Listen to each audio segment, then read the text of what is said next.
Jamaiyah Mahmudiyah bermakna kumpulan terpuji untuk mendapat kebaikan. Berdiri 31 Desember 1912 bersamaan 22 Muharram 1330 Hijriah oleh Sultan Abdul Aziz, Sultan Langkat, dengan pembiayaan ditanggung oleh Sultan Langkat sebesar 40%, yaitu 21.903 40 holden. Selebihnya sumbangan dari para pengusaha dan pembesar Kesultanan Langkat sebesar 22.000 holden. Total biaya pembangunan yang terdiri gedung 2 tingkat dan 12 lokal sebesar 43.904 40 holden. Sultan Abdul Aziz mewakafkan Istana Kayu yang dahulunya merupakan istana yang dibangun oleh Sultan Musa. Kemudian diwakafkan untuk madrasah yang diberi nama Madrasah Maslurah dengan jumlah lokal 8 buah dengan siswa lebih kurang 400 siswa.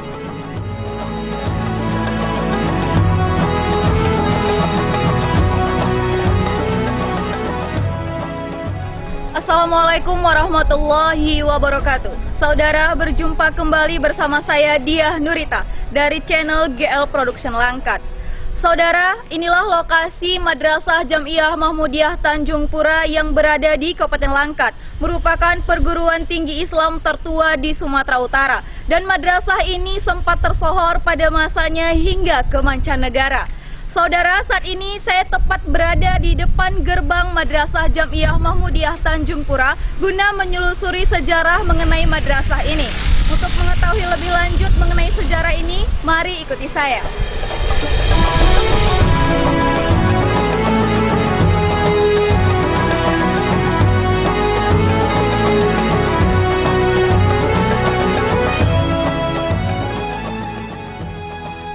Pendidikan di Madrasah Jamiah ini mulai berjalan di mana Sultan Aziz mempercayakan kepada Haji Muhammad Jiadah sebagai kepala atau pimpinan madrasah. Selanjutnya disusunlah pengurus besar yang pertama, pimpinan umum atau Jannabul Ali, Sultan Abdul Aziz, pengurus harian atau mudir, Tengku Mahmud Aziz atau Raja Muda, Setia Usaha Tengku Pangeran Indra, Bendahara Haji Abdullah Umar, pembantu Dato Umar Diraja, Tengku Fahrudin, Haji Muhammad Thaib, dan lain-lain. Operasi pendidikan dimulai dengan menyesuaikan pendidikan dari Mekah dan Mesir, yaitu dengan pelajaran tauhid, fikih, tafsir, nahwu, syaraf, bayan, mantik, mami, balaghah, usul fikih, dan sebagainya, serta wajib membaca kitab kuning. Dalam memajukan madrasah ini, Sultan Abdul Aziz mewakafkan seluruh kawasan yang ada di Madrasah Jamiah, termasuk kolam raja hingga batas benteng seluas 4,3 hektar. Sultan Aziz berpikir, karena keberadaan Kesultanan Langkat ditopang oleh 3 pilar keagamaan, masing-masing pusat tarikat Naqsabandi Babus Salam, Masjid Azizi, dan Madrasah Jamiah Mahmudiyah. Mengingat setiap tahun murid bertambah, maka pada tahun 1914 dibangunlah sebuah gedung lagi bertingkat, di mana di lantai 2 terdapat sebuah aula. Sebelumnya masyarakat menyerahkan uang sebesar 36.812 holden guna biaya pembangunan gedung baru, dan Sultan menambahnya sebesar 8.200 holden.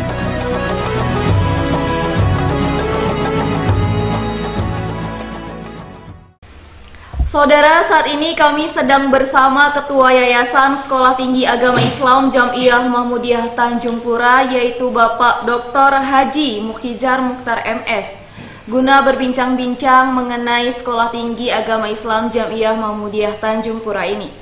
Assalamualaikum Pak. Salam. Izin sebelumnya Pak, kami ingin sedikit berbincang-bincang dengan Bapak mengenai Sekolah Tinggi Agama Islam Jamiah Mahmudiyah Tanjung Pura ini Pak. Ya. Ya, dalam kesempatan ini saya ingin menyampaikan mengenai Sekolah Tinggi Agama Islam Jamiah Mahmudiyah Tanjung Pura Langkat. Sebagaimana kita ketahui bahwasanya Sekolah Tinggi Agama Islam Jamiah Mahmudiyah Tanjung Pura didirikan pada tanggal 7 Rajab 1402 Hijriah atau 1 Mei 1982 Masehi. Didirikan oleh yang pertama sekali Tengku Putra Aziz, kedua Haji Abdul Qadir Ahmadi, ketiga Profesor Dr. Haji Abdullah Shah MA, keempat Tengku Zahran, kelima Adham Hasri, keenam Mukhtar MA, ketujuh Tengku Hasan Arifin, kedelapan M. Nurdin Dr. Andus, kesembilan Dr. Andus Sanusi Lukman LCMA, dan yang ke-10 Dr. Andus Haji Ahmad KS. Di sekolah ini dan dikatakan Jamiah Mahmudiyah ada 3 level pendidikan, MDA, Sanawiyah, dan Aliyah. Dulu MDA ini terkenal dengan Ibtidaiyah, muridnya sekitar 60 orang, Sanawiyah 350 orang, dan Aliyah sekitar 200 orang. Di Sekolah Tinggi Agama Islam Jamiah Mahmudiyah ini ada 5 jurusan yang sudah kita buka. Yang pertama Tarbiyah, kedua Syariah, ketiga MPI, keempat Perbankan Syariah, kelima PGMI, dan insya Allah akan kita buka lagi 1 jurusan Ekonomi Syariah. Kenapa dibuka itu lagi? Karena untuk membuka institut harus ada 6 jurusan. Insya Allah dalam waktu dekat kami akan membuka 1 jurusan lagi sehingga perguruan tinggi ini menjadi institut yang lebih luas lagi jangkauannya. Di perguruan tinggi ini juga kita buka lab komputer yang bisa menampung 32 mahasiswa. Kitab kuning ini dipelajari setiap minggu oleh pengajar-pengajar ahli dari Medan, dan yang paling menentukan sekali adalah batul. Karena batul ini bagi mahasiswa yang mau ujian tanpa bisa menulis dan membaca Al-Quran, mereka tidak bisa ujian final examination atau ujian munakasah. Seterusnya koperasi kita juga sudah ada, yang insya Allah kalau COVID ini cepat berlalu, maka kita sudah bisa menjual makanan-makanan atau keperluan pokok yang sudah disepakati dari tingkat MDA sampai perguruan tinggi, dan juga dari kami dari pengurus ikut di koperasi ini. Tapi diperhitungkan sekitar ada 400 orang menjadi anggota dari koperasi tersebut. Seterusnya perlu saya sampaikan sarana dan prasarana di sini. Lokasi kita di sini ada 4,2 hektar lebih kurang. Ya, ruang kuliah ada 35 lokal, ruang munakasah yang menampung 60 orang, dan yang paling sering digunakan adalah ruang aula yang bisa menampung 1.500 orang. Dan ini juga sering digunakan untuk pertemuan-pertemuan, juga ada kalanya disewakan untuk tempat hari-hari perkawinan, ya, untuk masyarakat yang memerlukan. Setelah itu masalah keuangan di sini kita sudah gunakan sistem online. Jadi penggajian sudah langsung ditransfer ke buku masing-masing, dan tidak ada istilahnya mahasiswa juga membayar langsung ke bank, bisa dengan banking dan lain sebagainya. Ini untuk menghindari dari hal-hal yang tidak kita inginkan, misalnya perampokan dan lain sebagainya. Seterusnya karena COVID ini, maka perkuliahan sementara ditiadakan. Tetapi kalau ada keperluan-keperluan mahasiswa, ini kita layani. Misalnya ujian, kemarin baru saja kita laksanakan wisuda yang sifatnya daring. Insya Allah dengan kerjasama yang baik sampai saat ini terus meningkat. Mahasiswa kita, kalau dulu mungkin per tahun hanya 200, kemarin sudah 450. Ini tak tahu kita karena suasana COVID. Mudah-mudahan saja pertama itu jumlah mahasiswa terus meningkat. Setelah itu yang perlu saya sampaikan lagi bahwasanya kami akan menyampaikan dan sudah ditanggapi oleh gubernur kita bahwasanya lokasi ini masjid dan jemaiyah akan dijadikan menjadi wisata religi. Sudah diukur, parit-paritnya sudah dikorek. Insya Allah saya yakin sekali dengan gubernur kita yang baru ini, masjid kita jemaiyah ini akan dibangun dengan sebaik-baiknya. Jadi dari sekarang kita harus meningkatkan, karena sudah ada wisata religi, harus juga dibangun kemampuan bahasa Inggris, kemampuan bahasa Arab, karena bagaimanapun pasti tamu-tamu dari luar itu mereka menggunakan bahasa-bahasa asing. Saya kira demikian, mungkin di sana sini ada kekurangan, saya mohon maaf. Assalamualaikum warahmatullahi wabarakatuh.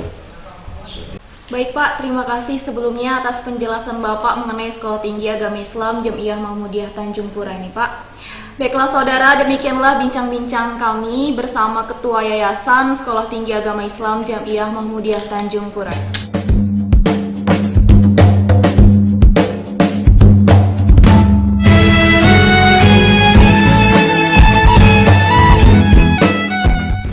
Tahun 1923, dalam upaya peningkatan mutu, maka Sultan Abdul Aziz mengirimkan beberapa guru muda untuk belajar ke Al-Azhar Kairo, Mesir. Di antaranya Syekh Abdullah Afifuddin, Syekh Abdurrahim Abdullah, Syekh Haji Abdul Hamid Zahid. Belakangan dikirim dari pelajar Jamiah ke Mesir, Haji Ibrahim Abdullah Halim, Haji Oka Salamuddin, Haji Salim Fahri. Setelah 6 tahun menuntut ilmu di Mesir, mereka kembali ke Langkat dan menjadi guru di madrasah Jamiah. Untuk menopang pembiayaan madrasah, biaya operasional pendidikan, dan biaya gaji guru, Sultan Aziz mewakafkan 18 pintu rumah toko yang ada di kota Tanjung Pura, Sabat, dan Binjai. Wakaf dari Sultan Aziz sebidang tanah seluas 5 hektar ditumbuhi kebun karet siap deres, terletak di sisi Sungai Batang Durian di seberang rumah penjara. Seorang dermawan mewakafkan tanah kebun kelapa seluas 1 hektar di desa Pematang Serai, dan sumbangan para donatur setiap bulannya sebanyak 1.200 orang donatur. Beberapa orang tamatan Jamiah ini mengabdi di pemerintahan dan masyarakat, di antaranya Haji Adam Malik selaku mantan Wakil Presiden Republik Indonesia, Profesor Dr. Haji Abdullah Syah MA selaku Ketua MUI Sumatera Utara, Profesor Dr. Insinyur Haji Johar Arifin Hussein selaku anggota DPR RI, dan Profesor Haji Salim Fahri, dan lain sebagainya. Di awal kemerdekaan tahun 1945 hingga tahun 1946, menjelang agresi Belanda I, situasi politik dan keamanan yang tidak menentu. Di bulan Maret 1946, terjadi pula revolusi sosial Kerajaan Melayu se-Sumatera Timur dikudeta oleh kalangan komunis, PKI, dan harimau liar. Rentetan dari tragedi berdarah ini, maka Jamiah pun ditutup. Setelah penyerahan kedaulatan Republik Indonesia dari pemerintahan Belanda tahun 1950, maka madrasah dibuka kembali serta disebarkan maklumat agar para pelajar kembali masuk belajar. Namun TNI Batalion B dan Batalion 17 memanfaatkan madrasah ini sebagai asrama dan kem batalion.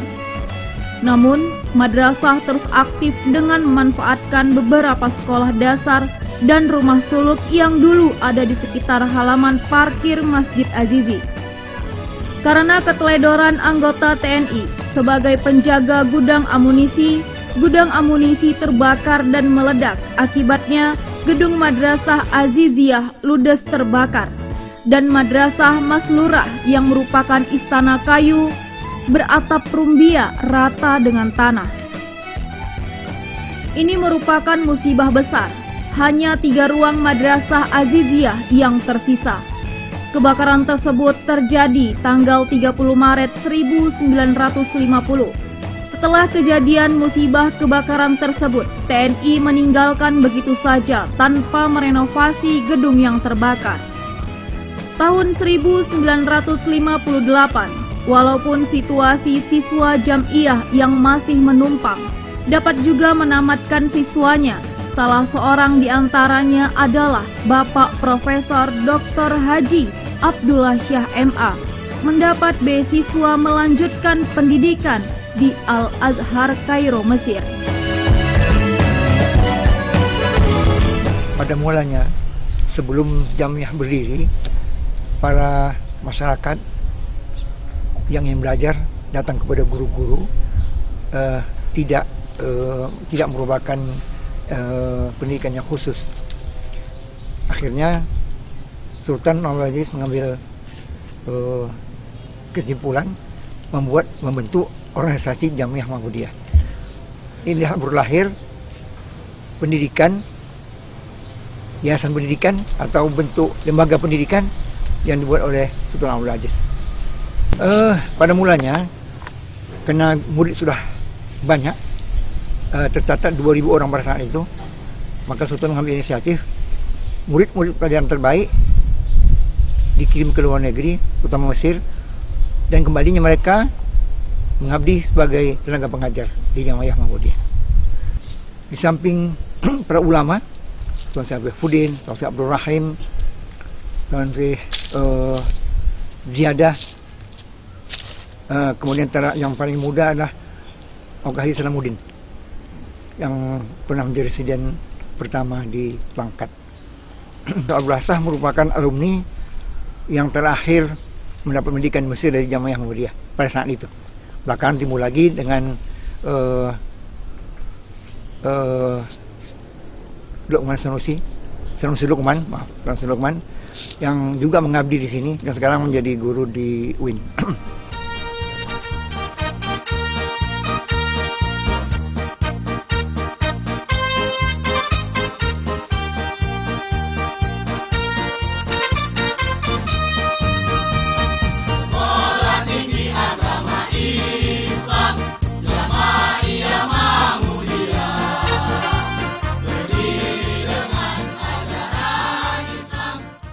Disinilah pemikiran yang jauh ke depan para pengurus seperti Abdul Qadir Ahmadi, Adam Hasri, Tengku Hasan Arifin, Mukhtar MA, Muhammad Nurdin Darus, Tengku Jahran memikirkan untuk mewujudkan perguruan tinggi. Lalu pada tanggal 28 April 1982 berdirilah Sekolah Tinggi Agama Islam Jam'iyah Mahmudiyah, disingkat sebagai SAI-JM. Perkembangan SAI-JM ini cukup signifikan. Demikian juga keadaan mahasiswa setiap tahun bertambah jumlahnya. Sejak badan pengurus baru, masing-masing ketua, Dr. Haji Mukhijjar Mukhtar MS, Wakil Ketua, Dr. Andes Haji Zainal Arifin AK MSI MPD, dan Sekretaris Dr. Andes Haji Ali Mukhlis ARMA, Bendahara Eni Suheni, serta Badan Pengawas Dr. Andes Haji Oka Ubaidillah Indra. Banyak perubahan dan penambahan pembangunan fisik, baik ruang kuliah, renovasi ruang kuliah, penyemanan jalan dan halaman, serta pembangunan musola. Dan pembangunan penambahan lokal memang masih sangat diperlukan. Cita-cita mulia.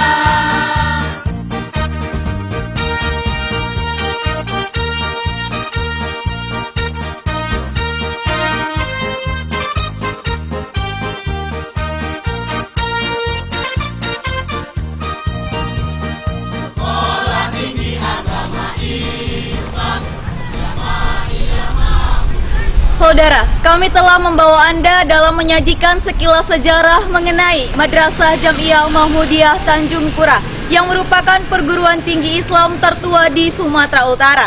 Akhirnya kami akhiri laporan kami. Terima kasih atas perhatian Anda dan sampai jumpa. Assalamualaikum warahmatullahi wabarakatuh. Sekolah Tinggi Agama Islam